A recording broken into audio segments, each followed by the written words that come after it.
চক্রান্তের শিকার আপনি? চক্রান্ত শিকার অবশ্যই, বড় মাথার শিকার, বড় মাথার শিকার। তৃণমূল নেতা খুনের গ্রেপ্তার ইংরেজবাজার সহ তৃণমূল সভাপতি নরেন্দ্রনাথ তিওয়ারি। গ্রেপ্তার করা হলো স্বপন শর্মা নামে আরও একজনকে। স্বপন শর্মার বিরুদ্ধেও কয়েক বছর আগে একাধিক মামলা ছিল। নরেন্দ্রনাথ তিওয়ারি এখনো ইংরেজবাজার শহর তৃণমূলের সভাপতি।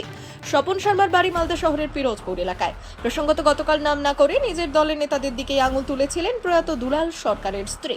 তিনি জানিয়েছিলেন দুলালবাবু আরও বড় হতে চেয়েছিলেন, তাই তাকে সরিয়ে দেওয়া হয়েছে। বড় মাথারা গ্রেপ্তার হচ্ছে না বলে আক্ষেপ প্রকাশ করেছিলেন তিনি। 24 ঘন্টার মধ্যেই বড় মাথা গ্রেপ্তার। খোদ দলের সভাপতিকেই গ্রেপ্তার করে বড় মাথাকে জেলে পুরল পুলিশ। সেই সঙ্গে গ্রেপ্তার হওয়া অভিযুক্তরা জানিয়েছেন, আমাকে ফাঁসানো হয়েছে, বড় মাপের মাথা আমাকে ফাঁসিয়েছে। থানা থেকে বের করার সময় বিস্ফোরক নরেন্দ্রনাথ তিওয়ারি ফাঁসানোর অভিযোগ করলেন স্বপন শর্মা। স্বপনদা, আপনি তারপরে আছেন? আমার দুলালের নামটা গেছে। বড় মাথার শিকার ফাঁসানো হয়েছে আমাকে। বড় মাথার শিকার মামলা হয়েছে, বড় মাথার শিকার বুঝতে পারি হয়েছে। বড় মাথা, বড় মাথা। নন্দদা, আপনি কি চক্রান্তের শিকার? হ্যাঁ, চক্রান্তের শিকার আপনি? চক্রান্ত শিকার অবশ্যই, বড় মাথার শিকার, বড় মাথার শিকার। হ্যাঁ, বড় মাথার শিকার বাংলা হয়েছে, বড় মাথার শিকার আমি।